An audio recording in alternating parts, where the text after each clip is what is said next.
শুনবে শিবুনা, আরে অনুষ্କାର পাঠ পড়া পাই আমি গোটিয়ে টঙ্কা ବି ଖର୍ଚ୍ଚ କରିନଥିଲୁ, ନିଜେ ତାର ଷ୍ଟଡି ଲୋନ କରି ପାଠ ପଢିଥିଲା।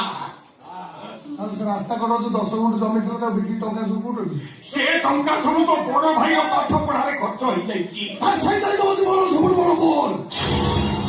ଆରେ ଯଦି ସରପକୁ ଟିକେ ବି ଭଲ ପାଉନଥିଲ, ପିଲାଦିନ ମୋ ଘଟିଛି ବି ମାରିଦେଲି କାହିଁକି?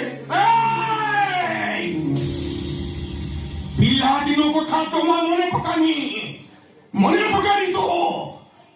ଇଏ ତୁ ଜନ୍ମ ହେଲା ବେଳେ ତୋର ଦିଟା ଯାକ ଆଖି ଖରାପ ହେଇଯାଇଥିଲା, ଆଉ ଆଜି ତୋ ମାର ଆଖି ନାହିଁ କାହିଁକି ଜାଣିଛୁ? ଆରେ କାହିଁକି ସେ ଜୀବନ ସାରା ଅନ୍ଧୁଣି ହେଇ ରହିଛି ତୋରେ ବୁଝିବାକୁ ଚେଷ୍ଟା କରିଛୁ?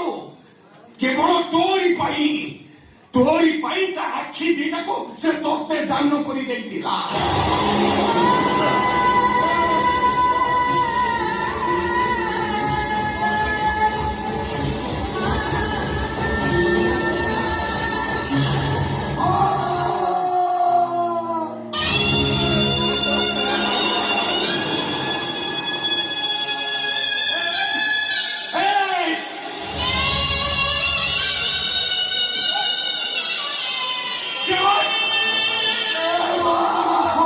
କରିବୁନି କିନ୍ତୁ ମା ପାଦ କରିବୁନି, ମାନେ ତୋ ମାକୁ ତୁ ଛୁଇଁ ପାରି।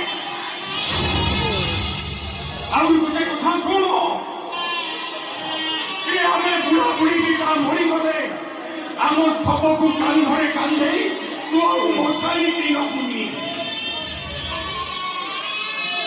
କାହିଁକିନା ଆମେ ତ ତୋ ପ୍ରତି ଅନ୍ୟାୟ କରିଛୁ, ଅବିଚାର କରିଛୁ। ସାନକୁ ବୋଲି ଆମେ ତୋତେ ଅଣଦେଖା କରିଛୁ। ଆମ ପ୍ରତି କାହିଁକି ଆଜି ଏତେ ଦୟା?